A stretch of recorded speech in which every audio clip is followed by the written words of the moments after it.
Good evening, everyone, and welcome to the penultimate round of the ANZCAR Monday Night Truck Series, brought to us, as always, by 131 Web Radio. We're here at Richmond tonight, a very hot Richmond track, actually, for tonight, for this penultimate round, second to last round of the championship. And with me to call all the action tonight, as per usual, is Danny G. How you going, Daniel? Yeah, not too bad, Edward. Looking forward to this race. Yeah, look, it should be a bit of a decent one. Been watching a bit of practice. There have been a few guys just sort of struggling with what's been a fairly fundamental lack of grip out there tonight. But it's a nice big field, so let's hope they're able to keep it clean. We'll get some good racing in. So we are just about to head off into qualifying, and just before we do that, we'll probably a good idea to actually take a bit of a look at the championship standings as they are at the moment, because we actually had a fairly big swing in the championship points last round. It's been a very close championship, especially amongst the front runners up until now, but there was a bit of a swing, and the swing came in the favour of our reigning champion Michael Skurlock. He's taken a few points away from his championship rival Matt Danson, and Jason Williams is sitting there in third position. We've got Gavin Sadler in fourth, Jackson Callow in fifth, Dave Douglas level with him on equal fifth actually, Ricky Cornwall seventh, Aaron Wilton eighth, Nicholas Walsh ninth, and Ben Doherty rounding out the 10. So in terms of how you'd like to see things poised going into the last round, Daniel, what would be, I guess, the ideal scenario from your perspective tonight?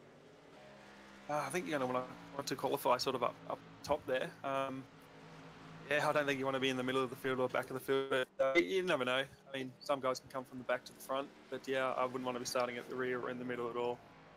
No, certainly not. Speaking of qualifying, we are off into qualifying at the moment. Just taking a quick look here at there's quite a few guys who've actually gone out nice and early to go out there and set the lap. So we've got Otis Caldwell out there, and he's actually just started his first lap. He's out there in the number 171 truck. It's another just recent acquisition by the Lads Racing team, actually, is Otis Caldwell. So he's out there, just started his second lap. He's sitting in fourth position at the moment with a 22.9. And just as he comes across the line for this second one, no, sorry, that is the back straight. He's just going to come around through 3 and 4 now and cross the start-finish line, and we'll see what he's able to do for his second lap. And he does improve, only by a little bit, though. It doesn't actually improve his position. So he's there in P6 now with some of the guys who've been running around while we've been talking about him. We've also got Bruce Smith out there on his warm-up lap at the moment. He's in the number 34 truck tonight. Just started his first lap, and as he rolls down through 1 and 2, what do you think of his line, Daniel? Yeah, I'm just trying to find him here, Edward. Hang on a second. All right, well, I can tell you he's just gone onto the back straight and got a little bit wobbly as he came out of turn 2. Seems to have settled it down through 3 and 4. Sort of sticking mid-low there. And as he comes across the line, that is going to put him into provisional second place, just behind the irrepressible Jason Martin up there, who's just taken pole position just now. So a front row of Martin and Smith as it sits currently. And if memory serves, that is exactly the front row that we had for the final round of the Thursday Thunder last week. Yeah, it is. It definitely is. Okay, so Bruce has just gone round and finished his second lap. He has not improved on that second lap, so he will stay where he is, starting of best position possible to second on the grid tonight. Just having a quick look through the guys who haven't qualified. We've got Gavin Sadler out there running his first lap right now in the number 71 Toyota Tundra. And as he comes around through turns 3 and 4, it is, he's taking a fairly conventional line there, fairly similar to what we saw Bruce Smith running. I expect this to be a fairly competitive lap. It's not too bad, actually. That's put him up into 7th place with a 22.685. So he's just coming around the second lap. We will see if he's able to improve.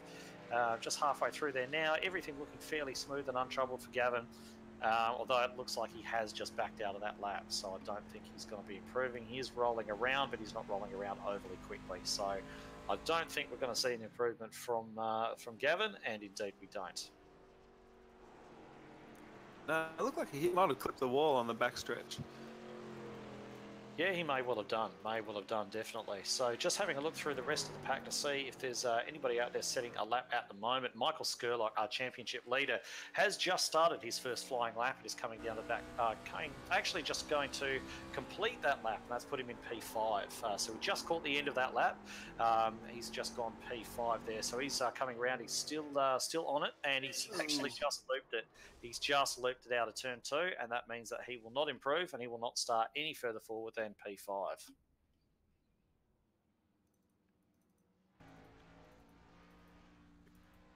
So he's done for qualifying at least. He's trying to find something going out. Yeah, there doesn't really seem to be a lot of on-track activity at the moment. There's 18 trucks have qualified. Stockton. Have we got Stockton out there on the track? Yes, Damon Stockton leaving the pit lane at the moment in the number 696. DPR Benmax Tundra, I believe it is that they run there. And yes, it is indeed the Tundra, as I get to finally see it from the front, so I can identify it. But yeah, so he's coming across the line to start his first flying lap. We'll just take a little bit of a look at his line as he comes through 1 and 2. And he's sitting about where everybody else is sat. It's the general consensus, I think, that kind of half truck width off the bottom is really the way that way to do it. And it's the way that most drivers are actually doing it. He's a little bit higher through 3 and 4. Seems to be running a bit, almost one groove higher than he was through 1 and 2. And as he comes through, that only puts him 10th. So we'll see if he can improve on this second lap. I think he's a little bit too high there too. Yeah, it looked like actually not too bad lap until he got a bit too high in turn 3, and I think that killed his lap speed. Yeah, he looked hooked up through 1 and 2, but I think he may have just ran a little bit hard into 3 and 4, and that's ended his meaningful challenge anyway for anything higher than that. So just taking another scroll through. Matt Danson's just coming out on track now. Okay, we better take a look at Matt Danson being second in the championship. This could be a very important qualifying lap for him. We often see Matt sort of elect to start towards the rear and try and stay out of trouble, but it certainly didn't help him in the last race. So I think he may be looking to start a fair bit higher tonight, try and hope that most of the trouble happens behind him. But anyway, runs off into turn 1 and 2, and he's actually staying very low. He's staying a lot lower than some of the other guys that we've seen so far, definitely through 1 and 2. We'll see if he repeats that through 3 and 4. Indeed he does. He's really down there hugging that yellow line, and we'll see what that yields for him as he gets the power down coming out of turn 4. Oh, nice. And that's put him P1. So lower is better, as it turns out. He's gone straight to the top of the timesheets, up there ahead of Jason Martin. And I bet you he's happy that he chose to come out and qualify. He should probably do more of it. Yeah, I think so. That was a great lap. It looked good. Everything was perfect. Yeah, keeping right down on that yellow line certainly seems to be the ticket, doesn't it? Most guys haven't done that so far. Anyway, we've got Jason Williams, who's actually third in the championship, and he's coming out on track tonight. He's driving the 111 RCD Motorsports, Sim Sports truck, I believe it is. So he's just coming out, and he's just coming around to start his first flying lap. And he looked like he was keeping quite low in the turns as well, much like Danson has just done. So we'll see what he does coming through turn 1 and 2. And yeah, he's a little bit higher than that. He's a little bit higher than Danson. He's sort of running what's been more of a conventional line this session, what we've seen out of most of the other drivers so far. So see what he does. He's a little bit lower through 3 and 4, really trying to get down onto that bottom line as much as he can. As he comes across the line, doesn't really run too close out towards the wall, but that's put him P3. That's actually a very good lap himself. Out qualifies Bruce Smith, and he's going to sit there in between Jason Martin and Bruce Smith on the timesheets at the moment. So great lap from Jason as well. Yeah, it definitely was. He wasn't too far out of that. Looked like a good lap too. Yeah, I do wonder if he'd been able to sort of hook it up a little bit, keep a little bit tighter through 1 and 2, what he may have achieved from there. We may have even seen him on the pole. But in any event, we'll roll through. I can see Bradley Cheney just rolling out of the pit lane at the moment in the number 74 truck. So he's had a bit of an up and down season so far, Bradley. He's obviously fairly new to the series. And he's had some good finishes, but he's also been caught up in a few incidents as well. So he'll be trying to qualify as high as he possibly can to stay well out of it. So it looks like he's just gone down a bit low, a bit early through 1 and 2, but he's just sort of diamonded off that corner as he's come through onto the back straight. We'll see if he adopts the same technique through 3 and 4. No, it seems to be a little bit more conventional through 3 and 4. Small touch on the apron. We'll see where this puts him. He's only gone 19th with that, so we'll see what he does on his second lap. He does seem to be possibly just be running it into turn 1 a little bit hard, but this definitely looks better. This second lap definitely looks better than the first, so we'll see if he can keep it nice and low through 3 and 4. Looks like he's doing that, and as he pops out onto the front straight, we'll see if he's able to improve it. He does lose it as he goes across the line, but he has improved to P17 even with that half spin before he got it across the line.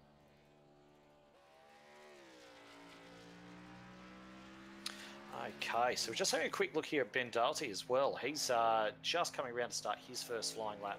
He's driving his traditional number 313 tonight.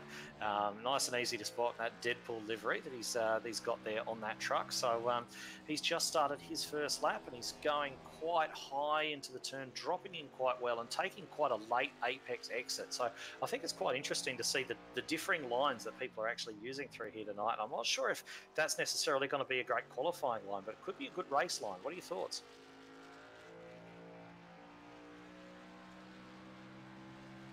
All right, so we've seen Ben Darty there just jump up into P6, and that's certainly a decent lap from him, and he's actually spun here now on lap 2, so definitely not going to see him improve, but starting from the 3rd row provisionally, not a bad result for him at all. So just having a look through here to see who else we've got perhaps going out on track. I'm not sure that anybody else is going to be looking at qualifying.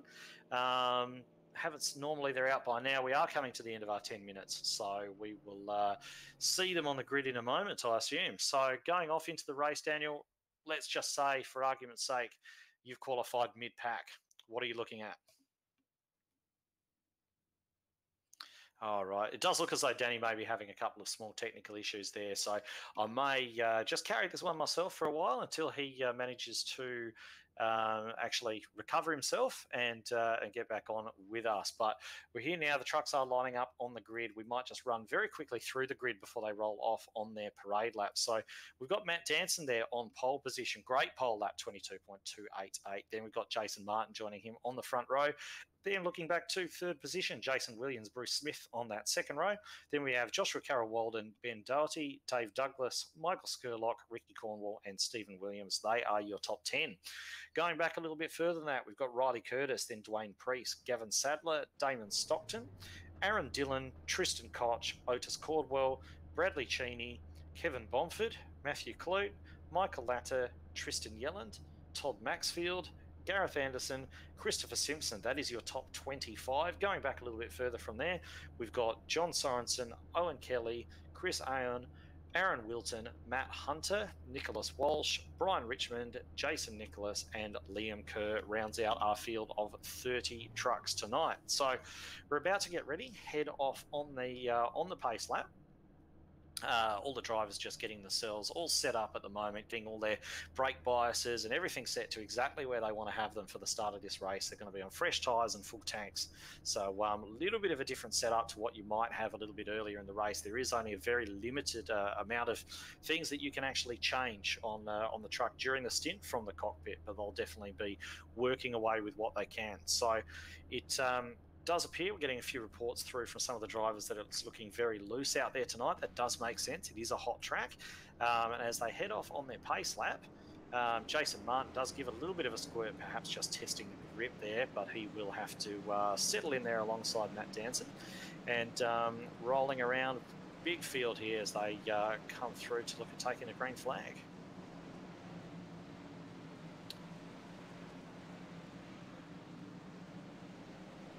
So we can see all the drivers getting all set up there, getting themselves into line, into order. They're all getting ready to go. Just possibly a couple of them just testing out how much grip they've got with a burst of hard acceleration, just see what the restart's likely, what the start of the race is likely to yield for them. Nobody wants to spin out under power on the start itself. So Matt Danson is going to lead them away. It looks as though we may even have a second pace lap here. Some of the shorter tracks do that. So it looks like they're just going to roll around one further time before they go green, and this field is actually unleashed for the second last time this season. So bit of a, it is really coming down to the end now, and the points battle is definitely on, as we mentioned before. Now, Michael Skurlock, your championship leader, you can see him there. He is just on outside of the 4th row next to Dave Douglas, whereas Matt Danson, second in the championships, on the inside front pole position. And Jason Williams, P3 in the series, is also P3 on the racetrack at the moment. So he'll be looking to consolidate that position and maybe improve a little bit, but he's got two very, very fast drivers in front of him. So as they do exit the final turn, just making their way through it right now, we're going to see the pace car peel off. The field is going to be under Matt Danson's control, and he goes, Jason Martin goes with him, and Jason Williams doesn't get away quite so well, but hopefully they're all going to keep it nice and clean here through the first turn. They can run through the first lap. Everyone's still just basically too wide apart from the front 3 who've managed to pull out single file at the moment. But there's definitely a lot of guys back there banging panels in the back of the pack, trying to keep themselves all sorted out and out of trouble. It is a long race tonight, 125 laps to get to the end of this one, and Matt Danson has just led the first one.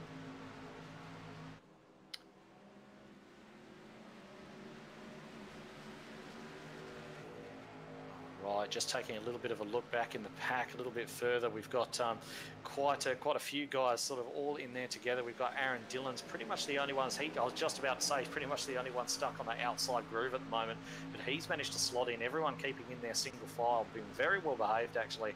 I think the race director had a bit of a chat to him before the start of this, reminding him to keep it clean. And just looking a little bit further back, the number 54 of Matthew Clotis just made a move on, I believe it was Otis Cordwell there, to actually take over that 16th place that was occupied by Cordwell. And looks as though Cheney's actually having a go now at Cordwell as well. So not the first few laps that Otis would have wanted.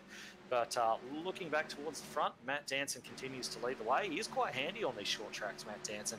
We saw him have an excellent battle last season with Shane van Gisbergen at Martinsville Speedway, where he went door-to-door with the Supercar champion for lap after lap after lap, and it certainly was a great battle between the two of them. So just behind those leading two, you can see Bruce Smith just making a move past Jason Williams, so he's got that done, and he's just slotting there nice and calmly in front of Jason.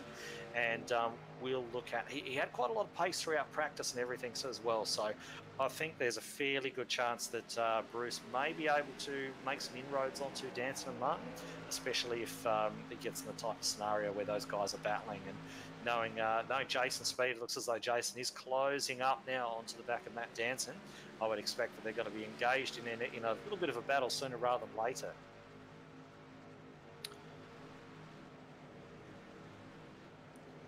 Right, those top two really looking to have a breakaway, but as I say that, we do have a caution on the track at the moment. Just going to have a quick look to see who that is, and it looks as though it may have been Tristan Yelland actually, spinning around in the 023. He was up there, he was actually running quite well, right off the back of the field, but it looks as though the 555's just got into the back of him. It wasn't a hard hit, and it hasn't really been enough to do any real damage to Tristan's truck either. It looks as though Christopher Simpson's just tried to get below him there. Tristan probably didn't see him there, and has just turned down, and a harmless little half spin there for Tristan. So it's not going to make too much of a difference to those guys, hopefully. But we do have a few guys actually diving in for the pits. We've got Dave Douglas heading there. We've got Stephen Williams, Riley Curtis, Matty Clute, and Damon Stockton. And the one thing that you're going to notice about all the guys coming down the pit lane at the moment versus the guys who stayed out, the guys who are coming down the pit lane are very experienced, all of them. Just about all of them are very experienced guys. You can understand that the experienced fellas we've got running at the front, the very front, not wanting to come in and give up that track position yet, but these guys who were sort of down around about mid-pack, around about 12th, 14th, that kind of area, have decided all now to peel into the pits, take advantage of those fresh tyres and give themselves a little bit of something to fight with a little bit later in the race. So, yeah, Williams, Douglas, Curtis, Clute, and Stockton all making stops there, and they race off pit road in just about that order, having sacrificed some position, but they're going to have nice fresh boots on those trucks.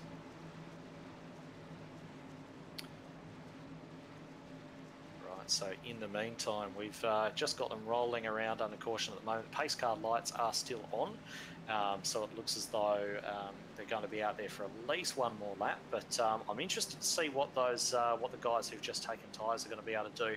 Hopefully they're not too impatient trying to work their way through with the speed advantage that they've got, because they are going to need to be gentle pushing their way through the pack, because it is quite a low grip surface here.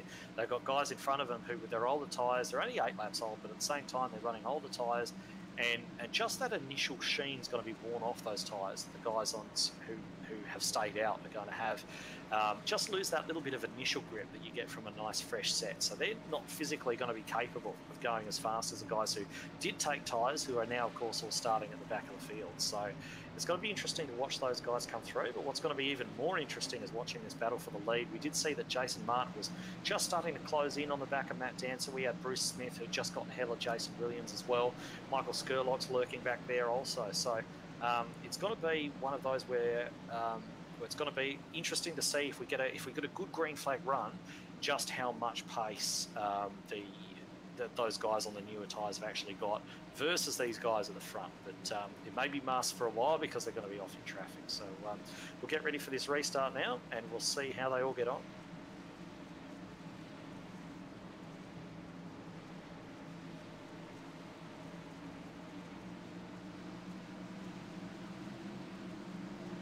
So the pace car is off. Matt Danson leads them away.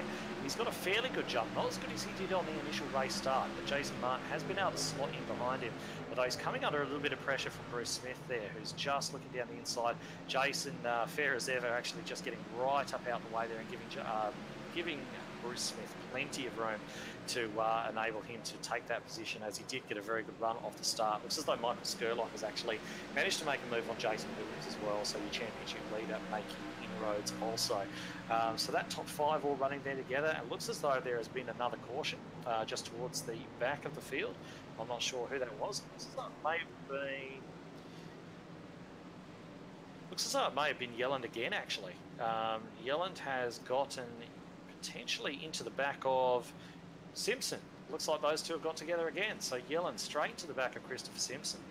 And it really does look as though he's just gotten straight into the tailgate of that 555 truck, and that has that's turned Simpson around. So I'm not sure if that was a bit of a revenge wreck there, but it was certainly between the same two guys, but in reverse order as it had been at the start. But got a couple of guys there. It looks like Kerr's got a smoking engine. It looks like Tristan Yellen coming to the pit lane as well.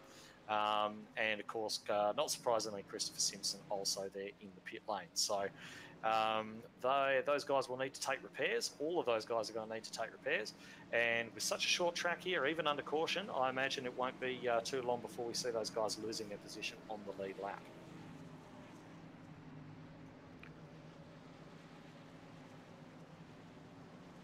All right, so they're just all rolling around under caution once more. So it looks as though the only real change that we had up front as a result of that short green flag burst that we had was Bruce Smith getting past Jason Martin, and also Skurlock getting past Jason Williams. So not a good couple of laps there for the Jasons in the field, but I'm sure there'll be plenty more that those two have to say about that as this race goes on. Just as they do roll around under caution, we'll just have a look at the guys who did take to the pit lane. Liam Kerr is still in the pits.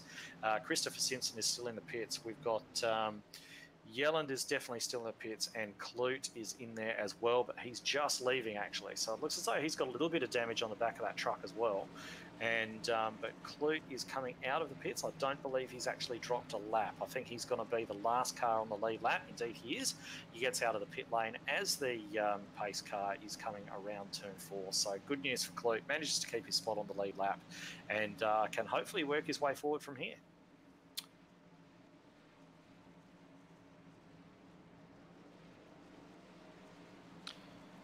And I'm just having a look as well at Josh Carroll Walden. It looks as though he's carrying a little bit of damage on the back, and I think just as that caution came out, he may have been involved in a little bit of an accident with somebody sort of simultaneously to the one that we saw back there with Yelland. But either way, it doesn't look like he's too damaged on the front, just on the tailgate. So hopefully that doesn't affect him too much. Of course, aerodynamic downforce, not such a big deal around a shorter racetrack like this.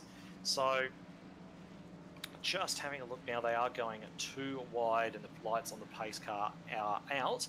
and they're obviously going to go green at this time by. They're just going to line up 2 by 2, roll around for this final lap, and then we will be under green again. And hopefully we're able to get a nice long green flag stretch in, because I'm really interested to see what the long run pace is like, especially amongst this top 3. Should be thrilling to see, and we'll see them all going off again in a moment. Hey, well, I think I'm back. Okay, it sounds as though we've got Danny G back just in time for this restart. So good to see Danny's back on board, and I might let him call this restart actually. All right, we'll see how I go. Just let me know if I'm breaking up or anything. Who we got here? I've just sort of come back in. So we've got Danson. He's just taking off. Sorry, Bruce Smith behind. Yeah, Danson leading the way with Bruce Smith behind. I'll let you just get yourself a bit sorted out, Daniel, before I throw you back into that again. So they are all just up there jostling for the lead at the moment. It looks as though Jason Martin just having a bit of a look at Bruce Smith, trying to return the favour that came on the last restart when Bruce Smith managed to nab ahead of him. Looks as though Ricky Cornwall and Gavin Sadler actually having a really good little tussle between the two of them as well. A little bit further back, Sadler getting that position. And Cornwall having a look back down the inside of him. But Aaron Dillon's gotten very loose. He's running that corner really, really hard. Got a big drift on. Looks like he's managed to save it, but he's going to have to be careful at this next corner now too, because his tyres are going to be well overheated after that big slide. So we'll just see if he manages to hold it down. And he does, and that hopefully should be enough for him to bring his tyres just back down to that normal temperature, so he's able to get underway again and start running at a reasonable pace. But that was a big moment for him. But a lot of jostling going back further in the pack. But as far as going up front, it's also very, very close up there between Matt Danson and Bruce Smith, with Jason Martin probably just at the moment not wanting to get too involved in the battle between these two.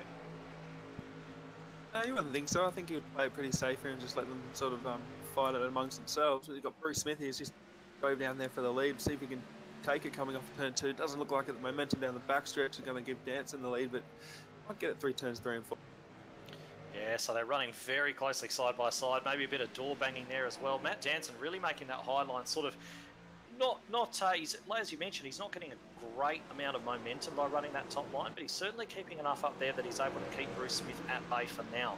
But he's not running him very close door to door. He's giving him a bit of space to the mid-corner, which is probably quite a smart thing to do, but it could play into a disadvantage for him. Indeed it does. He has to concede and just manages to drop in there, and I think he's probably done the right thing there, because if he'd stayed up there any longer, he probably would have actually had to cede to Jason Martin as well. So just dropping down there now in front of Martin, and that has all given the opportunity for Michael Skurlock to actually catch up to these leading 3 and start to put a little bit of pressure on them himself. So he just takes a little bit of a look down the inside of Jason Martin there, and Jason having 2 issues. He's got to look ahead at Matt Danson and looking behind at Skurlock, but it does look as though that Bruce Smith has actually just started to extend just a touch on Matt Danson, but we'll see what actually happens over the longer run.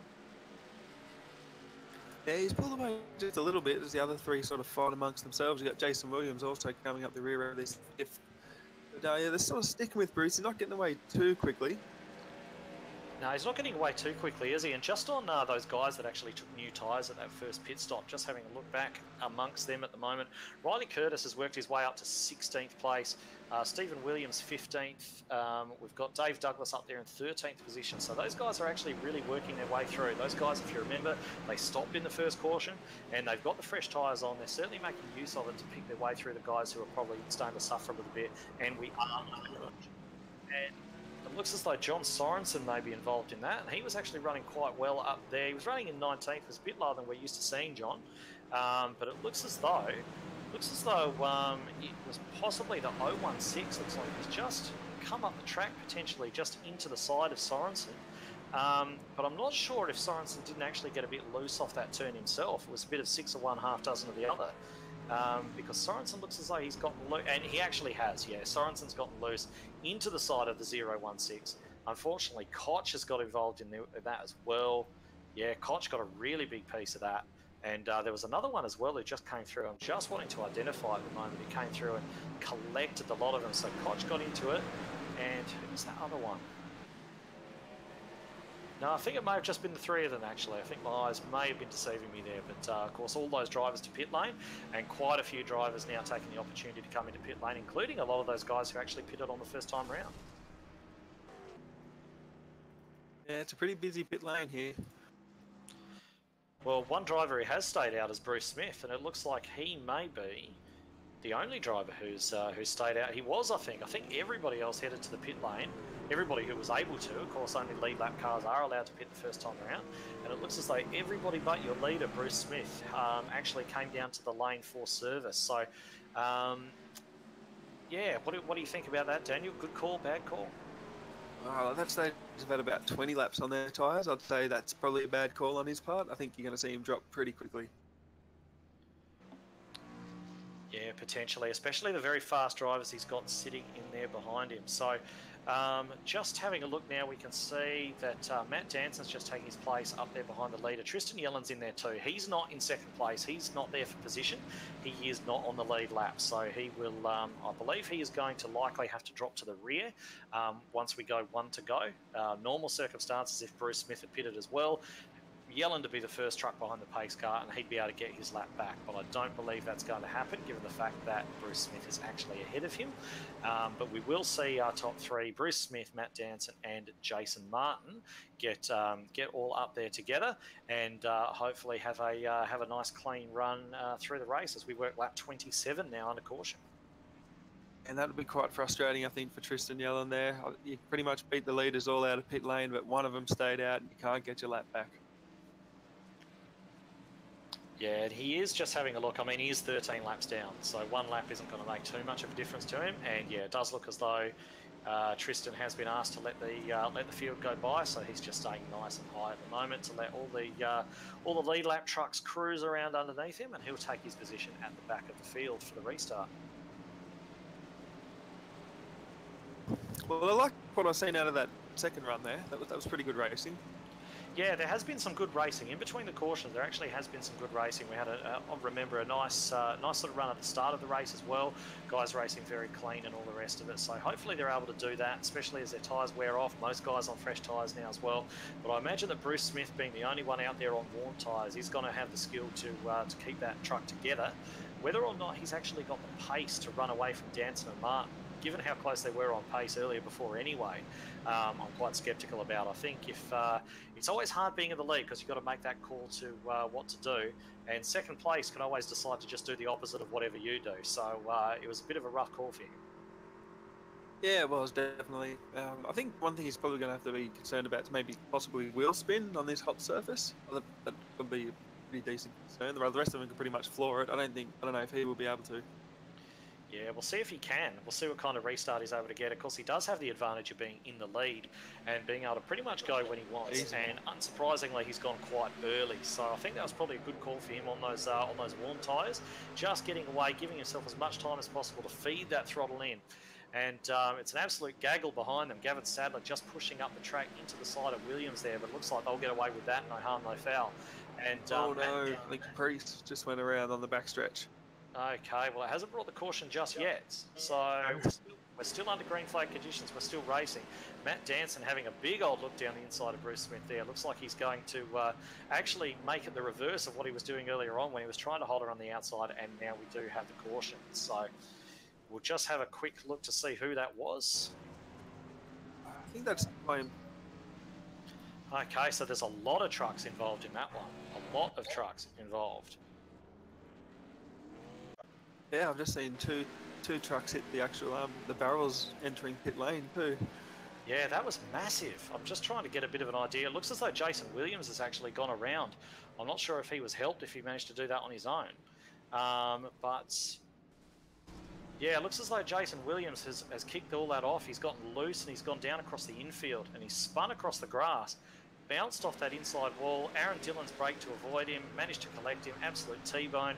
That's taken Koch, Curtis, Latter's in there as well.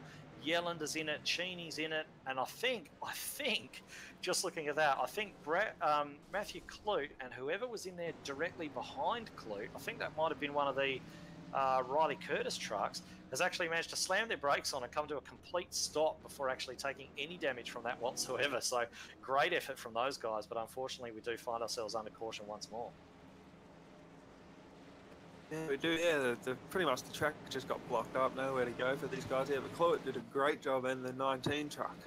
Yeah, wasn't he quick on the brakes? Really quick on the brakes there. Just locked them all up, got it sort of almost crossed up, and managed to pull that truck up just before making contact and getting involved in that accident. So he's done a. Yeah, I'm sure he'll be pleased with his work after that. Yeah, looks good. His truck looks good. That'll probably sort of wake him up a little bit, but yeah, collision avoidance, and now he's back in the race. All right, so I believe that I'm just having a look at it, but I believe Bruce Smith, while we've been talking about that incident, Bruce Smith has actually come to the lane. So he's now going to have a slight tyre advantage, not much, but a slight tyre advantage over those over the rest of the trucks around him instead of the disadvantage that he had before. Whether it's going to be enough to actually be able to get him through the pack onto the back of the leaders again, I'm not sure, because he's actually rolling around at the moment in 15th position as he joins the back of the pack. So he's got a bit of work to do. He has pitted his sort of outer sequence now with the leaders, but if anybody can work his way back up through the field, he can. But he's got to get the green flag laps to get it done as well. Which is the other key thing. You can't overtake people under caution, so he's got to actually have those green flag laps. Yeah, he does. I reckon he'll go up the field pretty quickly, but I think he's going to pace himself. He just can't. Well, you might be able to go charging up there. I'm not too sure, but he probably wants to pace himself, just make sure he doesn't get involved in a wreck. He's definitely got a fast truck, and if he gets back to the front, he's going to fight for the win. Yeah, I mean, we see Jason Martin do it from time to time when he gets mired in the pack, doesn't he? He just sort of sits back, waits for everyone to sort themselves out, waits for them all to go single file, and then starts to pick them off one at a time. It's not very often that you'll see Jason or a couple of the other quick guys really forcing the issue through in big packs of cars. They try to just settle back and get them done one after another, after another, after another, and that's how they get their way out through the field. So. I would imagine that that's probably the way that Smith is looking at doing it as well. That'd be the smart way to do it, but whether or not he's going to get the green flag laps, because there has been a few wrecks so far, so not everybody's subscribing to that patience point of view. Yeah, he probably wants another yellow flag to fall in 5 or 10 laps, and then most of those guys will come down pit road maybe, and he'll sort of get that track position back. He'll stay out again. But yeah, it's interesting. It's going to come down to pit strategy. Well, I mean, if he does do that, he's going to be on 10-lap old tyres. He's going to find himself in exactly the same position he was in before. He'll make a net gain out of it, but he's not going to be able to fight with Danson or Martin on tyres that old. So, all right. So, just we are 1 to go now. We're just working our last lap under caution. We're going to see the pace car dive in a second, and the field will once again be under Matt Danson's control. He will be able to lead the trucks away. We'll see what kind of restart he gets. Yeah, I'm interested to see what the 15 trucker Ricky Cornwall can do, because he's been sort of back there in the back end of the top 10. Now he's up the front. See if he's got a fast truck. All right, so Danson goes, and Skurlock's actually got a good look down the inside of Martin here. He may actually get that move done. Haven't seen Martin be too aggressive defending positions so far, so we'll see what Martin does. I don't think he's going to be that keen to drop in behind Skurlock, but he might have no other choice. Skurlock has got that preferred line on the inside there, so he's got to try and keep that. While they're battling it out, Matt Danson's going to be able to extend that advantage. He's actually done a really, really good job there to just pull out that advantage from the 2 guys running side by side behind him. Looks as though Ricky Cornwall's actually up there as well. He's done really well to get up there from where he started. He only started 9th, so not a huge amount of positions, but we've seen a little bit of trouble back there, so he's done well to sort of escape it. And a lot of guys sort of running 2 by 2 by 2 a little bit further back in the pack as well. So hopefully those guys can all keep it clean, and we can really see what the long run pace of these leaders is like. Yeah, and Martin got around Michael Skurlock. Now we've just got to see if Ricky Cornwall can do it. He's trying hard, but behind them in the 71 truck of Sadler, he got into the wall a couple of laps ago, so I'm not sure how his right side's going to be, but they're all sort of stacking up behind him. They all want to get past. Yeah, just having a look at that truck of Gavin Sadler, I'm not sure how hard he hit the wall. Was it Sadler you said hit the wall? Yeah, I just saw him come down the back stretch or he might have just gotten loose if he didn't hit the wall. But he lost a lot of momentum. Yeah, I mean, that side of that truck still looks pretty pristine to me. So if he did nick the wall, it really doesn't seem to have done him any harm. So he has got a few trucks banking up behind him though, so I'm not sure if it's just a momentum loss that he got from scraping up against the wall there. Of course, the friction of a concrete wall isn't that great for your terminal velocity. So, but anyway, it looks as though he's sort of managed to regather himself now, sitting there comfortably in 5th place, doing a good job. And everyone's being reasonably well behaved at the moment. We still have 16 trucks on the lead lap, the last of those being Matt Hunter, who's going to be trying to work his way up into a little bit better position than that. But Matt Danson continues to lead the way from Martin and Skurlock. Ricky Cornwall there still sitting in fourth, and they've actually got a little bit of a break over the guys behind. And Bruce Smith watch, for anybody who was watching how he was going to fare on those fresh tyres, he is already up to 10th position. Yeah, he's not doing too bad. The field sort of sorting themselves out, like we said he would. Once they sort themselves out, he'll sort of start moving forward. It's pretty much going now. Yeah, certainly is. So just watching a few of the guys a little bit lower down in the pack as well. Liam Kerr's back out on track now. We saw him in the pit lane a little bit earlier on after getting involved in that first incident. And also Jason Williams, who, if you may remember, is right up there in P3 in the championship at the moment. And he is in 20th place. He is on pit road, and he is currently sitting 10 laps down. He's just gone 11 laps down. So I think, realistically speaking, I know he's definitely sort of made noises about potentially wanting to win this championship. I think, unfortunately for him, that's probably going to be the last chance that he's going to have. I don't think, unless Danson and Skurlock hit trouble tonight as well, I think that's his championship chance is actually over, which is unfortunate for him. Yeah, I got to agree. Never know what's going to happen throughout a race, but yeah, if these guys sort of finish off how they usually do, the leaders up the front are pretty clean. Yeah, that could be it tonight. Yeah, certainly is unfortunate for those guys. So we have got Matt Danson still leading the way, but he's actually starting to come under a fair bit of pressure now from Jason Martin. So I haven't really seen too much from Martin yet to indicate that he may have a sufficient pace differential to actually really make a good power move on Danson and get that done. But the guy who's going to be smiling from ear to ear at the moment is Michael Skurlock. We saw in the last round he opened up, and I will stop it there because we have got another caution out on the track. Yeah, that's on the front stretch. I know it's involving Matty Cluett in the 54 truck. Go back and have a look at what happened. Well, Cluett was sitting there 3 laps down at this stage, so I'm not sure if he's... it looks as though he's actually got into the side... He's got underneath Michael Latter, actually. It looks as though Michael's come down on him. I'm not sure if Latter knew he was there, but Michael's definitely turned down on him. They've sort of continued. Neither one's been wanting to back off, and then they've just kind of run side by side across the grass, and Cluett has come off worse. So he's ended up across the track. It hasn't really involved anybody else. But it's a very curious incident, that, because it seemed like they had ample opportunity to get off one another and they just didn't. Yeah, my replay only catches the end of it, so they flash in at the end, so I can't see what happened at the start. Yeah, it's quite a bizarre incident, that, actually, because, I mean, yes, Latter's turned down onto Cluett, and Cluett has obviously kept his foot in, I think.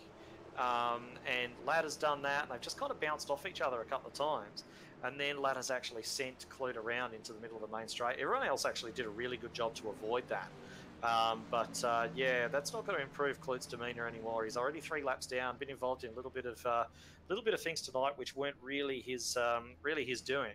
And that's not going to improve his demeanour at all. He's got to, that number 54 truck actually rests on pit lane at the moment. And just having a look, it looks as though the leaders have all pitted at the same time. It looks as though Jason Martin has beaten Matt Danson out of the pit, so that pit stop voodoo no longer dogging Jason Martin. Looks as though Skurlock's come away with 3rd position with Ricky Cornwall there in 4th, and it was very tight off pit road between those two. Yeah, you don't have to see Jason Martin sort of pick up like a big gap like that on pit lane, and he did it, so that's great. So he's going to be starting from front. Yeah, certainly has, and we know what it's like when Jason Martin gets up there in the 1st position. He's very, very hard to pass, but Matt Danson, I think, has had good speed all night. But just what I was saying before we actually pulled off into the until that caution came out, is that Michael Skurlock's going to be very happy with this, because he, in the last round, opened up a fairly substantial points lead. I think it's about 14 points over Matt Danson, and as he sits at the moment, he's only losing the 1. So, short of beating Matt Danson, this is about as good as it can get for Michael Skurlock at the moment. And just while we're speaking about that earlier incident, we have Christopher Simpson, who was involved in that, has come back out on the track. He's 20 laps down, but that truck looks fairly clean. Looks like he's got a good amount of repairs done on that one, and hopefully he'll be able to drive that through to the end of the race. Yeah, we got to see how he goes. It does look clean. Doesn't look too bad at all. So we've got a few more drivers just shooting out of the pits, having got the repairs. Matty Klutz actually managed to beat the pace car out, so that's good news for him. That truck's looking a little bit bent up. He's now 4 laps down, but he will be able to come around and rejoin the pack. And a few more cautions, who knows? He may get the lucky dog and have a chance to get back up there and fight again.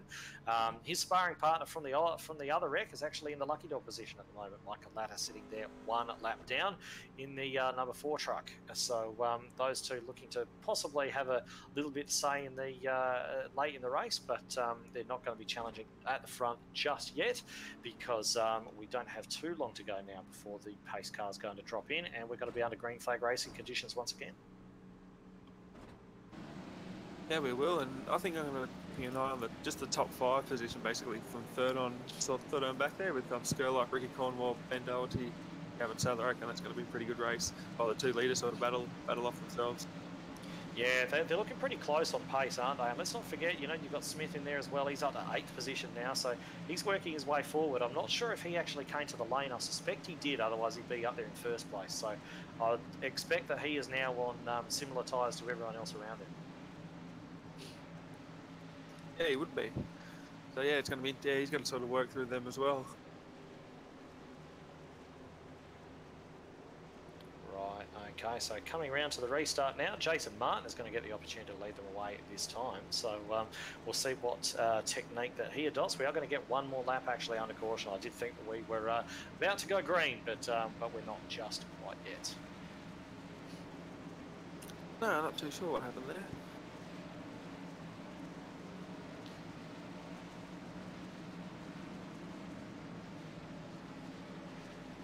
Right, so just rolling around calmly, just about to unleash the storm once more.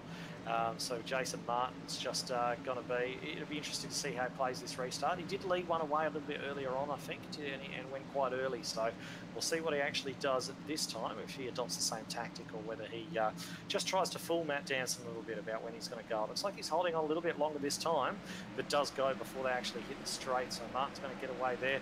And the opportunist, Skurlock, he's actually sitting down there having a look on the outside of Danson. And Danson really looking to maintain that momentum on the top line there. And it looks as though Ricky Cornwall going with him. Yeah, he drove in pretty deep, but yeah, Cornwall drove in just as deep, and he got alongside Skurlock. I don't know if he can get it through turns 3 and 4. He can't. He's going to duck back in line. Yeah, Sadler and Doherty sort of battle. Yeah, he's ducked back there in line, and we've got Doherty and Sadler, as you mentioned, going side by side there, running quite cleanly there tonight. And Bruce Smith really would know where to go. He's just sitting there on the outside of Dave Douglas at the moment. Looks as though he's got a lot of speed in that truck, but how he's actually going to be able to use it, how he's going to be able to go through. This is not a place where you really want to be going 3 wide, especially not into the turns. And I don't think that we're going to see Bruce Smith actually doing that. I think you'll probably just wait for Doherty and Sadler to sort themselves out before looking to actually pick them off. Yeah, it looks like it right now. He's giving a lot of room. He's definitely got the truck to sort of be up there, but he's just sort of letting them sort of fight it off. Yeah, it looks like he might be getting a little bit impatient though, just waiting for this to sort of resolve. He's kind of looking around, looking in between, looking to, just kind of seeing if there may be any way through, but realistically there isn't too much sense in going 3 wide on a track like this. So he's going to probably just have to bide his time at the moment and look to really try and maybe even push Doherty forward a little bit to try and clear Sadler and then go to work on the back of Ben as well.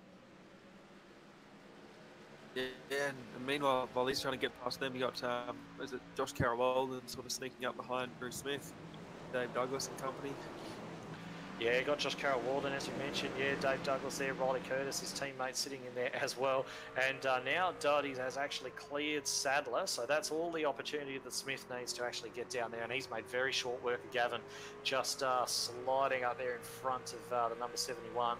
And now he's going to get to work on the back of the 313. But speaking of trucks getting to work on the back of other ones, look at the pressure that Skurlock's actually exerting on Danson at the moment. These guys are your top 2 in the championship, and Danson will not want Skurlock anywhere near him. He wants trucks in between himself and Skurlock to try and gain back some of these points that he lost in the last round. But he's going to struggle from here. I mean, if Skurlock keeps driving the way that he is, he can finish behind Danson and only lose the single point. So it's got to be frustrating for Matt right now to be driving so well, driving right up there at the front, just not able to shake off his championship rival. Yeah, that right. Skylark's doing a great job. He's not sort of dropping back at all. He's sticking with them, doing very similar lap times. Yeah, so Danson, he's going to put a lot of pressure on Danson. Yeah, he's certainly trying to anyway, and I'm not sure that he's going to really be too aggressive. There's not too much real opportunity, not really too much need to put Danson under too much pressure, unless he, wants to try and force him to spin and win the championship that way. But I don't think that Danson's going to be easily pressured into a mistake like that. But I think that he's going to be quite happy just sitting there and just taking the points that come with it. Just as I look in the background, Bruce Smith has actually just made a move on Ben Doherty. He's taken over that 5th position. And now if he's still got any speed left in that truck, which I imagine he probably does, he's going to get to work on the back of Ricky Cornwall in fairly short order. Yeah, you'd think so. So this is lining up for him now to come back into the top 5, which he is. He's in 5th place now. I think he'll probably catch Ricky Cornwall about 10 laps or so. Been a nice green flag sort of run so far. Yeah, it has been a good run. It seems like everyone's sort of got the nerves out. There's been a bit of the culling of some guys who potentially may be not quite as patient as the guys that are still remaining. So we've got a pit lane full of people who've been a little bit unfortunate tonight, but we've still got quite a few trucks out there on track battling it out at the moment, and they all are doing a fantastic job keeping it clean, keeping it sensible. But on terms of raw pace, as we predicted, Bruce Smith really catching up to the back of Ricky Cornwall now, and I would expect it's not going to be too long before we're going to see that number 34 making a move. Ricky definitely feeling the heat. He's all over the place with the rear end of that truck. I said 10 laps. It's only been 3 laps. I was way off. Yeah, there's the move. Cornwall doing his best to fight around the outside. I think he might be actually just fighting a bit of a losing battle at the moment, just sticking there on the outside. It might be a good idea for him to do exactly what he's just done there and dive in behind Bruce Smith. Although he is trying for the undercut. Yeah, he's trying for the overlap. I think he might have been listening to his teammate after you saw Stockton and Williams have that awesome overlapping battle a couple of rounds ago now. So now we've got Cornwall on the preferred line down the bottom. And Bruce Smith, with all the speed that he's got, is going to be sitting there going, get lost, just leave me alone, let me get on with it. And does appear now as though Smith has been able to clear Cornwall. Cornwall gets a little bit sideways coming out of 4 and will lose a bit of time. And that's all that Bruce needed. Yeah, now he's pretty much got clean air to catch these front through. And I think he's got a little bit more speed, to be honest. Yeah, well, maybe he has. Maybe the time that he spent in there, so sort of biding his time behind those guys. Well, the guys at the front are obviously pushing fairly hard. I actually see Jason Martin, our leader, catching up to a lap truck now, catching up to a couple of lap trucks. And I think that might be Otis Cordwell there. He's actually, Cordwell is actually catching up to. Cordwell running there 2 laps down in 17th place at the moment, just being caught by our leader, Jason Martin. And there's a couple of other ones just up there ahead of Cordwell as well. We've got Liam Kerr, who's 18 laps down at the moment, so you probably won't see him make too much of a race of it. Kerr getting actually quite loose at the moment. He's got his nose down on the apron, and he's gathered that up. Wow, that was close. That was the closest you've seen to a wreck without there actually being one. Yeah, that was a very good save. Yeah, this isn't what Jason wants to see. Yeah, he doesn't want to see. Oh, no, right in front of him. Oh, it's taken Jason. We were just saying it, weren't we? We were just saying it.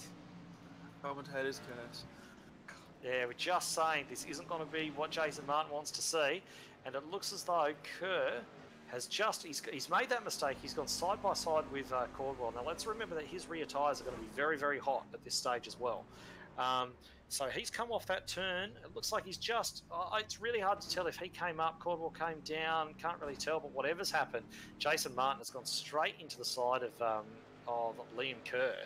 And I'm not really sure there if Jason has taken a lot of damage. He's taken a bit of a crinkle at the front, but he doesn't look too bad. But it certainly has bumped him down the order. It's bumped him all the way down to 5th place. But just looking at the front of that truck, it doesn't look as though it's too bad. I wonder what it's like to drive. Yeah, it sounded like a pretty big hit, but I'm just looking at the cockpit, and it sort of raised an inch or so, but it doesn't seem too bad. But yeah, I just don't know about, I guess, the suspension damage or anything. Yeah, suspension damage, engine damage, all these other potential issues. But it looks as though iRacing has decided that Jason should retake his position at the front of the field, which he has done. And he's going to come down pit lane. It looks like just about everyone after that long green flag run is going to come down pit lane, and they're all going to run in there together. But I think that Jason may need to take a few repairs, so it might be a slow stop for the 21. Yeah, he just sort of pulls on. He's down pit lane now. We'll see how long the stop is. Interesting to see. It did look like a hard hit, but you never know. Yeah, you never know, do you? So Matt Danson slotting into the position at the end of the pit lane. That belongs to the pole position man, which of course he was. And Jason, I've actually just seen a big puff of smoke from Jason Martin's bonnet. So that's not a good sign either, that truck is actually venting something. So, yeah, Jason remaining on pit road. The 21 looks like it's going to be staying there for a little while. And that's unfortunate. He was the race leader. And he's been taken out by a mistake, but let's be perfectly honest, a mistake between two backmarkers that were laps apart anyway and probably didn't need to be racing one another.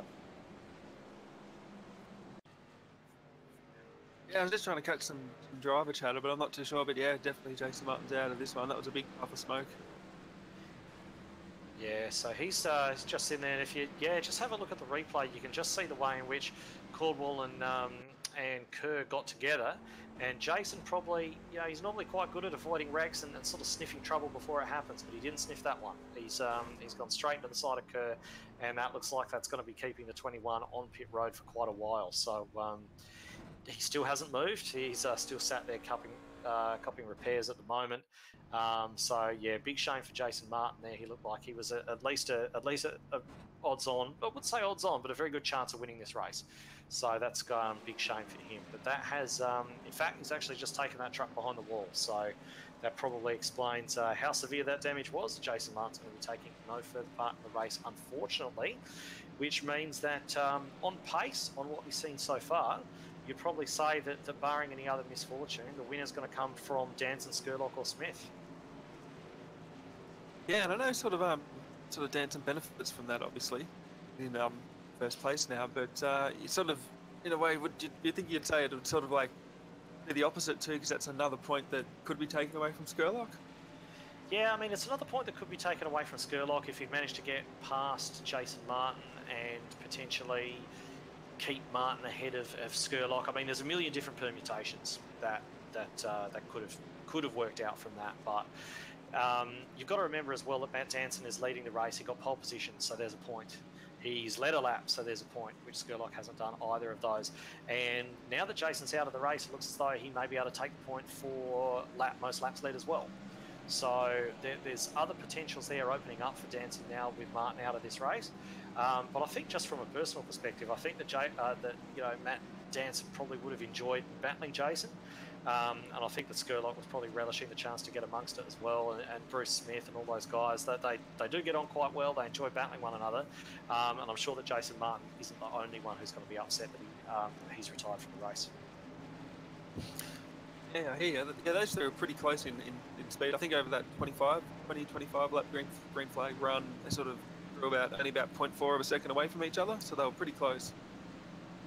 Certainly were. So as we have a look at the restart at the moment, it's Skurlock on the outside, Danson on the inside. Danson goes and looks as though Bruce Smith didn't get the jump that he would have wanted to have got. He would have really been looking to try and get down the inside of Skurlock in that first turn, but instead he finds himself on the inside just fighting there with Ricky Cornwall again and not quite able to get up, as Cornwall's got a bit of an overlap and sticking nice and close to that wall to stop him from doing that, as he just dives in now, just chops the nose off of Josh Carroll-Walden just a little bit. But they've all gotten away quite well. They've all sort of settled in, and hopefully we get a nice clean run now. We're on lap 76 of 125, and I'd love to see this run green all the way to the end. It'll be fascinating to see how the various tyre lives are working out.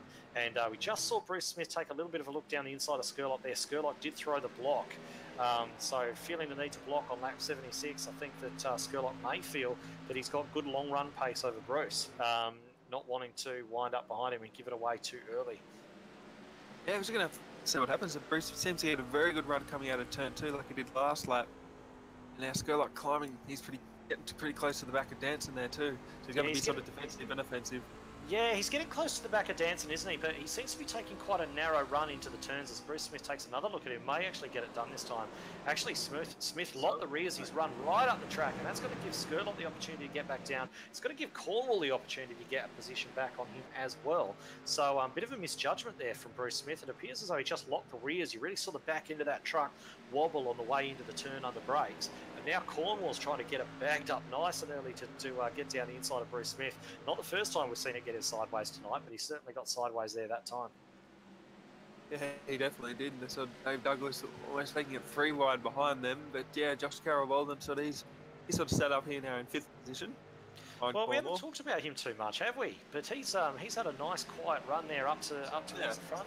He qualified 5th, and he's sitting there in 5th at the moment. So certainly not an unrepresentative position for JCW up there in 5th place.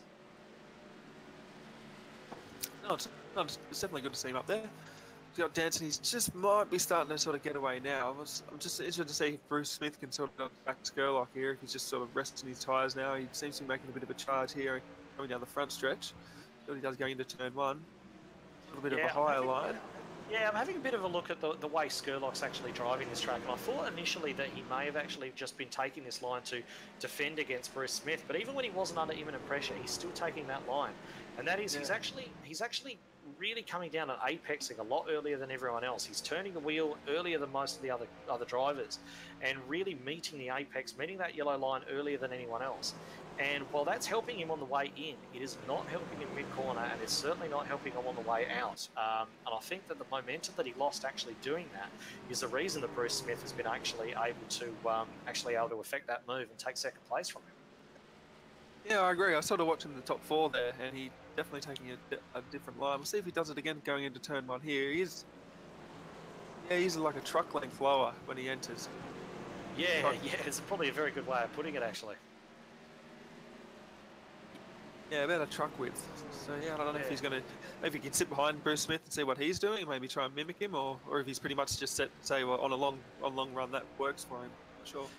Yeah, they're just working their way past Damon Stockton. No, it's Stockton? Yes, it is. Yeah, Damon Stockton there at the moment. Just Stockton doing the right thing, just staying well out the way. I don't think he's actually got the pace in that truck to fight. I think he's carrying a little bit of damage, so he's wisely not making too much of a nuisance of himself, especially not as his teammate Ricky Cornwall goes down the inside of him there as well. And they will all get cleanly past Damon and continue on their way.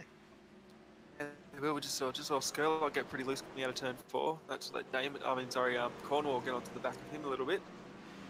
Yeah, so I'm not sure if he's starting to lose those tyres, or perhaps he just got on the throttle a little bit early there to make that happen. But we've seen it happen to Cornwall a bit already. We've seen it happen to a couple of guys. We actually saw it happen to who was it that we saw earlier on spin down and bounce off the inside wall? I actually forget, but I think that's exactly what happened to them as well.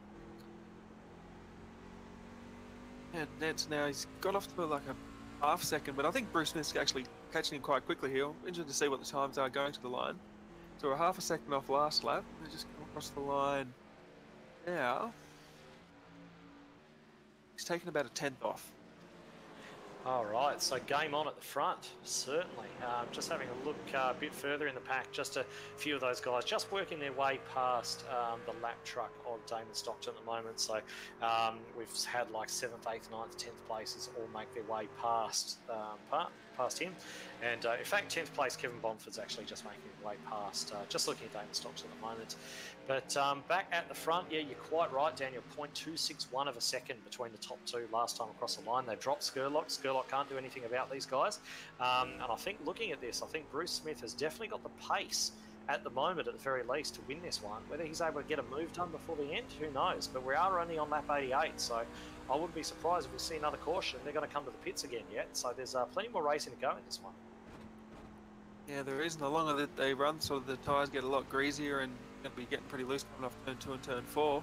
But yeah, we've been interested to see just what Danson does, how defensive he goes. He seems to be taking a bit of a defensive line, possibly, through turns 1 and 2. He did that through turns 3 and 4 too. Sticking a little bit lower. Yeah, contrasting styles between the two of them. But yeah, Danson's definitely got his mirrors full at the moment. And I think that he's going to be wanting to hold on at the very least until the next stop. I don't think he's going to want to give this one up too easily, because with the pace that Smith has got at the moment, he really seems as though he's going to be able to drive away if he does manage to get past Danson. But at the same time, Smith doesn't look as though he's overly concerned about getting past just yet. I don't think he wants to force the issue and get into any contact, get into a wreck, anything like that.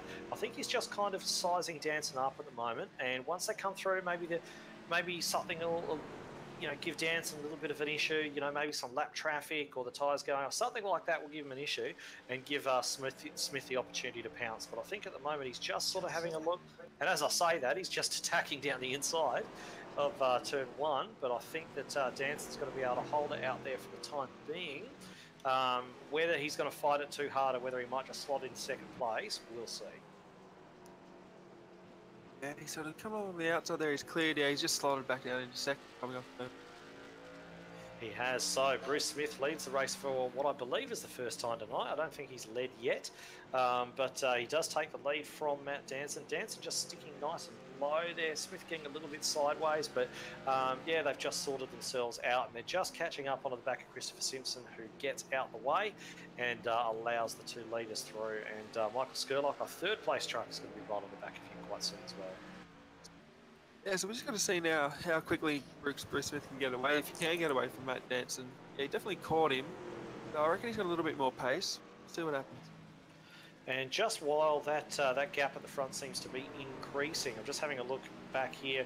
Ricky Cornwall and Joshua Carroll-Walden running quite close together. And we're sort of seeing Josh Carroll-Walden running a fairly similar corner entry, at least on that last turn he did that. To what Skurlock was doing. He seems to be just driving it in a little bit harder, not so much on that occasion, so it might have just been a one-off. May have just been trying something, but he definitely did sort of throw it in there on into turn 1 last time around. But he hasn't done it that time, so it may just be may have just been a slight error, or maybe something he was just trying out to see how it went. And now he's thought better of it, and he's just going to continue running a more traditional line.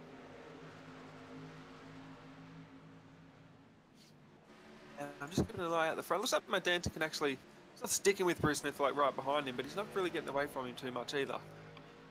Yeah, he's not getting dropped, so there wasn't actually a great deal of pace between the two of them, was there? We saw Smith catch Danson quite quickly, but perhaps the bit of fighting that Smith had to do earlier on has actually given him a little bit of tyre, take a bit out of his tyres or something like that. So who knows? But in any case, Smith is pulling away, but he's not pulling away really, really quickly. And they're just actually going down the inside of Jason Williams at the moment, because Jason, 20 laps down, as we mentioned, it hasn't worked out brilliantly for him. Just a little bit further down, we've got Gavin Sadler and Ben Doherty having a nice little scrap, as they were earlier on, actually. If you remember, those two were fighting when Bruce Smith was trying to make his way past. Bruce Smith has gone all the way up to the lead, but these two are still battling hammer and tongs back here. There's a little bit of sliding going on, a little bit of darting to the inside. We've got Doherty just having a look up the inside of Sadler. Sadler tries to give him as little room as possible. They're running each other very, very close indeed. And Sadler comes out, keeping the momentum up top for the moment. But how long is he going to be able to hold onto that? I'm not sure.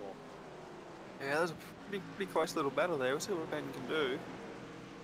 Can't really get up there for turn 3, but he pretty much, I think Sadler might have got loose coming off turn 2 last time, and that's where he sort of gained all that position. Yeah, it looks like he might be suffering a little bit with his rear tyres, actually. Both of those guys look like they might be just struggling a bit with the rears. It looks as though, especially out of 4, when they're putting the power down, they're just squirming around just that little bit. It's barely perceptible, but it's definitely there. Yeah, it is. Sadler again coming off turn 2. That's Dave Douglas sort of catching this crew now. Yeah, Stephen Williams on the back of him as well. Yeah. Stephen Williams running quite high that time round as well. I think he might have just been a bit caught out on the braking there and has run around the top of the track. But he looks like he's got a fair amount of pace to be putting pressure on all 3 of those guys in front of him, actually. It looks like that Stephen Williams may actually be the fastest of the 4. Yeah, that wouldn't surprise me. It seems to be about top 5 speed pretty much every week. See what he can do coming off turn 4. Yeah, he's certainly got a few positions to make up, running down there in 9th at the moment, but he's just taking a look down underneath Dave Douglas. Doesn't get it done that time. But I would say that definitely, unless those guys are getting held up. As Douglas gets quite sideways, so he's actually struggling with his rears a little bit too. I think that Stephen Williams has definitely got more pace than those 3 trucks in front of him. Yeah, he's probably going to get a good run coming off turn 4 this time. Get underneath Dave. If he does, he'll have a good entry into turn 1. Yeah, I don't think Dave's going to fight him that hard. It wouldn't make sense for him to fight him that hard at this stage. We've still got 20-odd laps to go. So, yeah, I mean, Dave's sticking in there around the outside, but I can't help but think that he's actually fighting a losing battle out there. We might actually get it done. I think, he's just about cleared him. And all while during that, they've got Ben Doherty and the Gavin Sadler crew. And at a four-track battle. Yeah, surprised Dave was actually able to make that gap to fit back up in front of Stephen. It looked as though Williams had all that pace, but he's not made the move stick just yet. So we'll have a look to see what he can do. It looks like he's still sort of retaining that pace advantage. At the same time, it looks as though Gavin Sadler's just put a very small gap on Ben Doherty. And we're under caution. Yellow flag. So let's have a quick look just to see if we can see who was the lucky one who brought that one out. I can see one of the ballistics trucks facing the wrong way. I think it may have been Tristan Koch. It is Tristan Koch. He was just facing the wrong way. I'm not sure if he got any help there. It's a bit of an odd place to spin on your own. But no, he has done it on his own, actually. He's come out of turn 2 and just gotten loose. We saw a few guys struggling with the rear tyres, as we mentioned. Got a bit of a tank slapper on, kept it off the outside wall, but unfortunately it's just nosed into the inside wall, bounced back onto the track, and that has brought us back under caution. It was a very lazy spin, wasn't it? It just went very slow motion, just hard to control. Pretty much the tyres are just very worn and hot at that stage. Yeah, it didn't seem like it was actually too much of an impact, but we're going to see everyone come down the pit lane now. They're going to have to. They've been on the green for quite a few laps, and isn't it nice to be able to say that they've been on green for quite a few laps? But Bruce Smith and Matt Danson, this is going to be the battle for the lead. It's a battle for the lead all race. It's got to be the battle for the lead coming off the pit lane as well. So we'll just actually stick with those two as they're rolling down the pit lane now together and see how their pit stops compare. Bruce Smith hits his mark pretty good. Danson pretty good. Look at Bruce Smith's sort of pit stops on a very tight angle there. I'm watching it from the helicopter, so the blimp view. Look at it on like a corner. Yeah, he hasn't got the easiest pit box there, has he? There's it's right there on the apex. I think he's going to do this. Yeah, he has done it, hasn't he? Yeah, he's done that. He's retained his lead. Danson's going to come out easily in second place. And then we'll just see how they all shake out. I'd imagine that Skurlock will get out in third, which he does. And I see Dave Douglas there, I think, has actually come up behind Skurlock, and Skurlock's actually got a cone stuck to the front of his truck. The green cone that marks the exit of the pit lane is actually stuck on the front of Skurlock's truck. Yeah, now Dave and Skurlock are having a pretty decent battle coming out of the pits. I think actually Dave's clipped the cone before Skurlock, and he's punched it right up about a couple of metres in front of Skurlock. Yeah, Skurlock's actually dragged that for the best part of a lap. But it looks as though Dave Douglas is got to be there in fourth position. I'm not sure if he only took 2 tyres or what, but he's gained a good chunk of positions in that round of pit stops for sure. Yes, I think he was 8th. He's showing 5th at the moment. I think I'm pretty sure he was in 8th position before all that happened. He was going in, but there's definitely Gareth Anderson, who's scored as 4th at the moment, isn't 4th. He's not up there. So I'd say that there's been some pit lane stuff sort of shake out while all that's been going on. Dave Douglas is going to come across the line being scored in 4th position. I'm fairly sure he is. He's just rectified that. Ricky Cornwall in 5th. So, big net gain there for Dave Douglas coming out of the pit stops. Yeah, great pit stops. Let's put him up in the mix. And I don't know, I'm pretty sure this is about his first time in the top 5 tonight, so he'll be going for it. It'll be interesting to see now. The laps are winding down. We've only got 10 laps to go. 12 laps to go at the moment. They're probably about 10 laps once the pace car goes off. So see if Matt Danson's short run speed can match Bruce Smith. Yeah, well, I mean, Bruce is going to have the advantage of being able to choose when the restart goes as well. Let's not forget. So I would imagine that, and Matt Danson has got the hardest spot to start, which is outside row 1. You know, it's very, very hard to get a start as good as the leader. So I'd be very surprised if you don't see Bruce Smith lead away initially. Whether Danson's got anything for him, only time will tell. Yeah, it is a hard spot to start. He pretty much the leader just puts their foot down and they lose a couple of truck lengths, just trying to get up to speed. Yeah, absolutely. So they are 2 by 2 at the moment. I'm expected to see the pace car dive on off. We have 13 trucks on the lead lap. Our lucky dog truck is Tristan Koch, who we saw get involved in that last accident there. So he will be the lucky dog if the caution comes out again before the end of the race. But it's not going to have too much effect because with so few laps to go, that will probably end it. But we've got Smith versus Danson at the moment.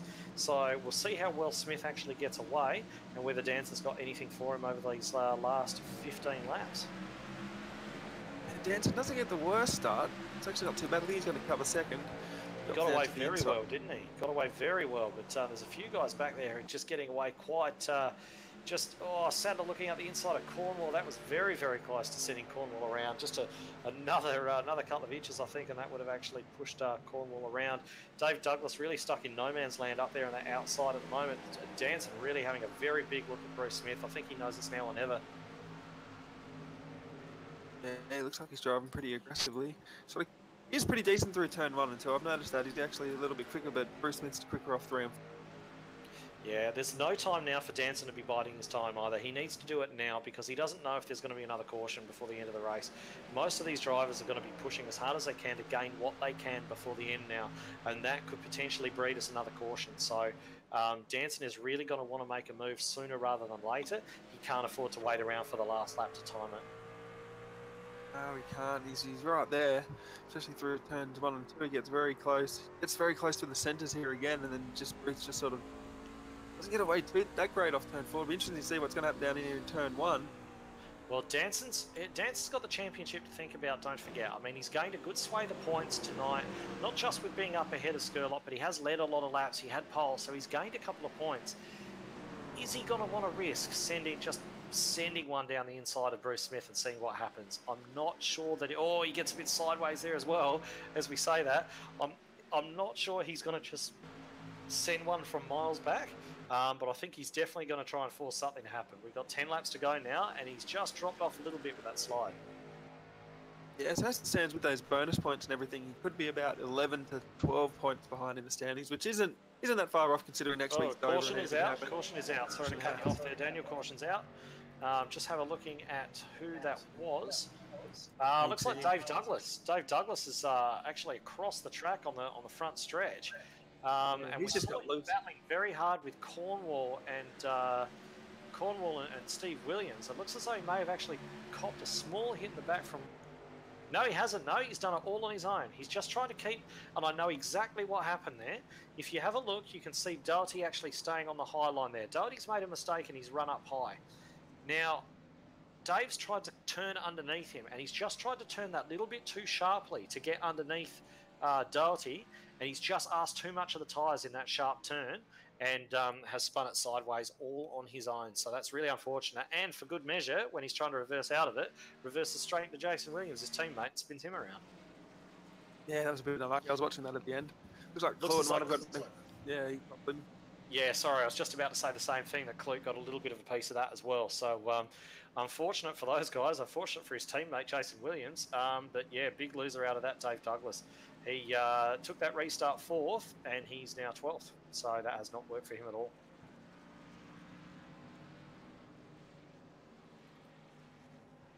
All right, so Matt Danson fainting towards the pit lane now, deciding to stay out. Wouldn't make too much sense dropping down the pit lane now, but the thing is he's now got one more restart and just a couple of laps to try and actually get a move done on Bruce Smith. So I don't think anyone actually believed he was going to head to the pits then. He kind of had me going for a moment, but I don't think any of these drivers would be thinking he was going to dive down there and sacrifice that second position on track, because he's just, doesn't matter how fresh your tyres are, you're not making that back by the end of the race. We've probably got a few more laps under the caution flag, so I think we've got about 4 or 5 laps to go. Pretty much next flag ends it. All right, so you're Matt Danson at the moment, Daniel. If you get a small opportunity, do you send it down the inside of Bruce Smith or do you not? 50-50 sort of opportunity. Oh, I'd like to think he'd do it. Like think he'd do it? Are you speaking from a spectator's point of view or from a Matt Danson point of view? Probably a bit of both. I think Matt Danson, he's done pretty well tonight. I reckon he'd still want to win this. All right. Well, we'll know shortly. I think with the championship on the line, does he do it?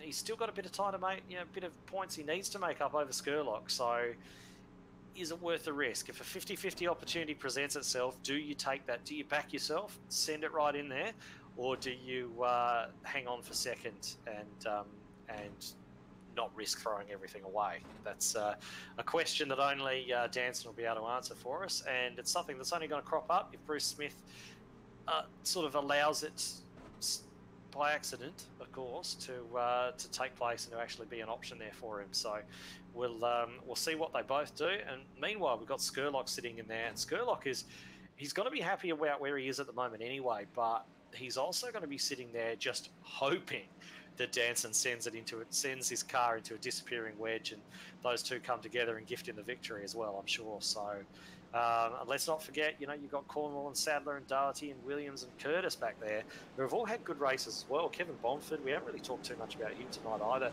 He's sitting up there in 10th place still. So there's a few guys there having a very good run. Yeah, Cornwall's pretty much been in the top 5 all night. He's going to restart up there in 4th. He's got Sadler. Sadler's been battling hard all night too. He's going to be aggressive at the end of this run. So he'll be one to look out for that battle, along with Ben Doherty. Them three pretty much been together all night. Yeah, and Cornwall really on this restart. Cornwall is the wild card for me. We've seen how aggressive he can be. He normally drives quite aggressively. He gets back very early out when there's a fight. So. Yeah, sorry, Edward. Yeah, Bruce Smith went very early. As soon as the pace car went off, Bruce Smith pulled a pretty decent gap into turn 1. Skurlock under the bottom of Danson, and got Cornwall through the middle, 3 wide with Gavin Sadler on the bottom, and they're still 3 wide down the backstretch. We'll see how this unfolds into turn 3. Oh, that's not gone well for Danson, has it? No, it hasn't. So nightmare scenario for him. We're talking about whether he's going to have a shot for the lead. It looks as though Skurlock's actually got him right here at the end. Sadler going down the... Oh, he's just locked the rears. Sadler has locked the rears. Is he going to be able to catch it? He's just sliding upwards. Looked like he almost took a hit from Doherty there as well. But he's managed to hold on to it. He's going to have some nice and hot old rear tyres there, but he looks as though he's held it on. I thought he was going to cop a hit from Ben Doherty there and actually send him around, but he's held it. Great driving from all of them, actually, to stay off one another. But I think that Bruce Smith is going to be grinning from ear to ear at the moment, seeing Matt Danson back there behind Skurlock. Yeah, I think Skurlock too is pretty much going to be grinning ear to ear. He's got a decent gap there on Matt Danson. But yeah, well done to Gavin Sadler. That was a very long slide through turn 1 and 2. Yeah, we've seen a couple of big drifts tonight, but I don't think we've seen one with more on the line than that one. He's up there in P5. He wouldn't have wanted to let that slip away on a mistake. And great driving also from Ben Doherty too. It's so easy with the pack bearing down on you to not slow down enough to give the car that's gotten a bit loose a chance to actually recover. But he did that, and he kept off the back of Gavin, and that fantastic piece of driving from him also. It was Bruce Smith just crosses the line. We're on the last lap here, so Skurlock's going to be licking his lips. I think he's done a great job tonight. Yeah, one more lap to go. Smith, Skurlock, and Danson. So you wouldn't have picked Skurlock to get that done, but he has been a bit of an opportunist tonight, making those moves on the restarts. But yes, Bruce Smith will take it, and fantastic job from Bruce. He's done really brilliantly well there to start from 4th. He's had the pace all night. Done a really great job. So congratulations to him. Skurlock in 2nd. Matt Danson will come across the line in 3rd position. Yeah, well, and that was actually a very, very good race. I enjoyed watching that tonight. And a bit messy in some spots, especially at the start. But I think they sort of got there and had some nice green flag run. Yeah, it got messy, didn't it? There was a little bit of cautions and stuff at the start. A few of the guys sort of worked themselves out, but it turned into a really good one, really good close race. And as you see, we've got Bruce Smith out there at the moment pulling the winners' burnouts, and as well he might. I'd love it if he jumped up for an interview. I don't think he will, though. We don't often see Bruce in the chat, but he's certainly done an excellent job there to take that victory. Love to have a chat with him if he's around in the Discord, but if not, I'm sure we'll find somebody to have a chat to about what was a fairly decent race in the end, as you mentioned. Yeah, I'm sure we will. And I don't think I often see him do too many burnouts too. He's doing a great one on the front stretch here. Yeah, he's absolutely lighting it up, isn't he? He might wind up with an engine in as bad condition as Martin's after that. as he goes out across the grass and looks like he's going to go for a big ringy again. He's done, yeah, he is. In fact, he's quite pleased with that one, I think, and it would make sense for him to be so. So what we might do, just as we're waiting for a few of the drivers to pop up into the green room for a bit of a chat, we might just run through your full final results here.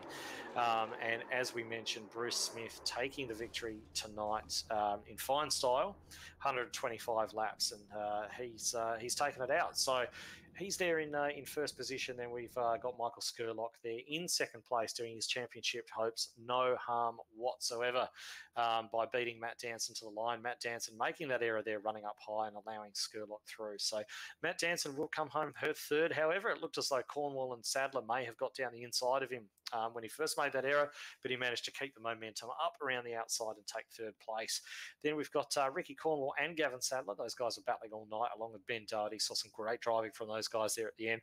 Stephen Williams and Josh Carroll-Walden. Carroll-Walden fell down a little way. I expected maybe he would finish a little bit higher than that, but he did fall down at the end. Riley Curtis coming away with the top 10. Kevin Bomford in 10th. And then Gareth Anderson. Haven't really spoken too much about him at all. He's one of the newcomers to ANZCAR competition, but he's going to come home in 11th place. And that's a really good finish for him. Then we've got Dave Douglas there in 12th after that late mistake. Matt Hunter there, his teammate, in 13th. He was quiet tonight, but he got up there in 13th place, done very well. Tristan Koch there in 14th. We've got Michael Latter in 15th. He's our first truck one lap down. Didn't get the lucky dog when he needed it.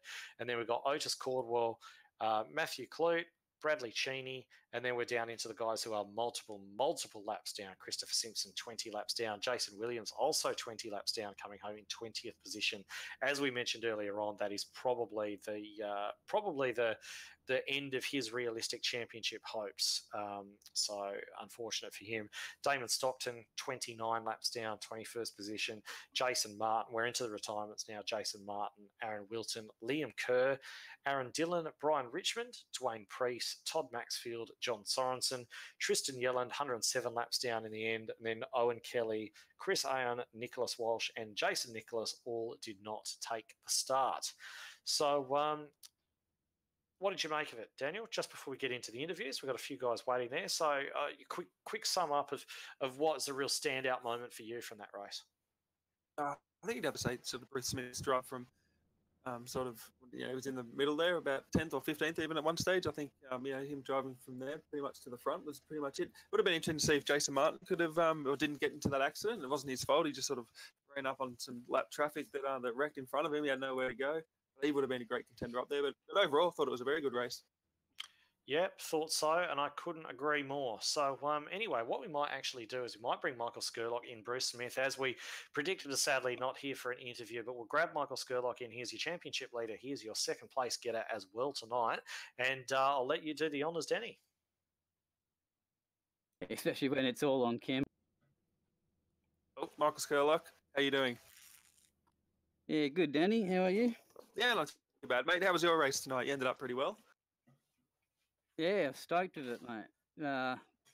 Very happy. I was a couple of guys. Like, I'm never the fastest bloke out there, but tonight I felt strong that I could keep up the pace to stay sort of out of the danger zone back in the pack there. And there was a couple. Jason Martin, unlucky, got taken out. I think Matt I don't know what happened to Matt on the last lap there, or on the last restart. I think he got pushed wide or something. Because every other restart I was letting them by, because I was happy to come third tonight. I'm playing for points here, so I was letting everyone by on the outside, because I was starting off in third a lot, and I was letting the outside guy to get around me again. But yeah, something happened there where he just wasn't there, so I just, all right, I'll take second. Thank you. Yeah, he definitely didn't get a very good restart, but yeah, we did notice. Especially through that longer green flag run, you were pretty much up with Bruce Smith and Matt Danton, and I think it was actually Jason Martin at that stage, and you really weren't losing any pace. You were all stuck together, and then it sort of spread out over, because it went over 30 laps. I think you only fell off about 4/10 of a second. So you definitely had pace tonight, and we were watching you. We thought you might have a good run, and it was good to see you come second. Yeah, appreciate it, mate. It felt good. I don't know what I do wrong on the 1.5 miles. I can't. I must make just little mistakes every lap, but I can't keep up with those guys on the 1.5 miles. Got a lot to learn there, but there's tracks like this in Phoenix, I really like ones where you got to use the brake a lot and a bit more technical. Yeah, it is different. We're actually talking about that before the race off air. The differences between these short tracks and the 1.5 milers. But yeah, anyway, anyone you'd like to shout out to before I let you go? Yeah, thank the Illusion fellas and everyone, all the other contestants tonight for driving well, driving carefully. It was a lot better than the previous weeks. There's still a few yellows, but the track was pretty treacherous out there, so we can forgive them for that. And you guys for putting on the show, boys. Thank you very much. Awesome, man. Well, we'll catch you next week in Dover. It's got 150 laps, so it's quite a long one at Dover, and we know what Dover's like. It's going to be fairly entertaining, and I think you're going to have I still have to do the points, but I think you'll have about a 13 to 14 point lead heading into that race. So we'll see you there. Yeah, cheers. Slow and steady, mate. That's how you do it. That's it. See you, boys. All right, guys. So that was your second place getter tonight, and retains his championship lead. Looking on form for back-to-back championships potentially, Michael Skurlock. So what we might do is we might grab in Ricky Cornwall for a chat. He came home in a very solid fourth position tonight after some great battling up and down the field. So we'll grab Ricky in and see what he's got to say. Ricky Cornwall, Edward Foster from Performance E-Streaming. Great finish for you tonight up there in fourth place after what seemed like a really, really good, tough battle throughout the race with a number of drivers. Talk us through it. Yeah, track obviously was very difficult, but we were all on the same boat, so we all had to drive the same track, and it was amazing. You get the race up the front with some fast, clean people. All right. So I mean, we did see you fighting very hard with a lot of the guys there, and there was a fair amount of what looked like it may have even been door banging from where we could see, but it all seemed fairly clean. It's I mean, you seem to have reasonably good pace for most of the night, having qualified ninth and worked your way up. I mean, in terms of pit strategy and so on, was there much in your mind in terms of varying that strategy? Was there any chance of potentially taking two tyres or anything like that to try and steal a march on the guys in front, or was that never really an option? Nah, I don't tend to do that. I'll always chuck the 4 tyres on and keep going on like that. I'll just vary the fuel, how much fuel I put in. But at the end of the day, yeah, I didn't end up chucking that much fuel in, so I didn't know if I was going to make it or not. But yeah. All right. Well, I mean, you're having a reasonably solid season at the moment as well. I mean, you're up there going into this round. You're sitting there in sixth in the championship. I think you would have gained some good points tonight with that finish, and you may have actually moved into the top 5 as well. So, in terms of is there a specific finishing position you're looking at? Are you thinking about points at all, or are you just taking every race as it comes? Yeah, taking every race as it comes. I have been looking at the championship points, and and seeing that I've been sitting in 6th a fair few rounds in a row, and it's been pretty good. So I'm hoping to get a top 5 this season, but we'll see how it goes. Yeah, well, that's really interesting to hear you say that, because there are a lot of guys obviously that keep a fair amount of eye on the points and sort of looking at how they may be able to work their way through. And of course, the other thing to remember is that this series is a feeder series to the ANZCAR Thunder, and you've been having quite a solid season actually at the moment. And I'm just having a look actually through to see where you're sitting at the moment. Now, you'd be aware that you have to average a top 15 finish in order to be eligible to come through to the Thunder Series. And at the moment, you're sitting there on an average position of 14.45. So going into the last round, how does that potential promotion weigh on the way that you're going to approach that race? Yeah, very different now. I'll make sure just get the good qualifying and keep out of trouble and just aim to finish. All right, no problems at all. Well, it is going to be Dover, so it is going to be it's going to be fairly wild, I imagine. But if you can keep clear on it, then we may be seeing you in the top tier next series. So, in any event, is there anyone that you'd like to give a shout out to while you're here? Yeah, just huge thanks to the boys at DPR, Ben Max Racing, and cheers, boys. All right, fantastic. Well, there he is, your fourth place getter, Ricky Cornwall. So we've got the only other lonely guy sitting up there in the green room at the moment is Dave Douglas. So we might just grab him in for a chat very quickly. Daniel, I'll let you do the honours. Easy. G'day, Dave. How you doing? Danny G in the broadcast booth. How are you? Hey guys, how are you? Yeah, not too bad. It was a pretty solid run for you tonight, actually. Until the very end, you sort of got a bit loose coming off turn 2. What happened there? Run us through. Yeah, I saw Ben in the 313 just go a little bit high. So I tried to slow up my mid corner so I get a good run out. And basically, as he came back down, he was sort of mid track. So it surprised me a little bit, and it just got real tight on me and basically just turned it around. And then I just tried to catch it, but then it clipped the wall with the tailgate and spat me back out into the field, unfortunately. Yeah, he ended up sort of parked in the middle of the backstretch there. But it's pretty much like exactly what Edward said. He knew that you'd sort of the car in front sort of done something that was a bit edgy for you, and you went around. But yeah, that was a bit unfortunate because you had a pretty decent truck there at the beginning. Yeah, it seemed to be all right. I took an early stop and sort of went back through the pack and worked my way back up to the top 10 pretty easily. But yeah, I was just disappointed that I made that mistake.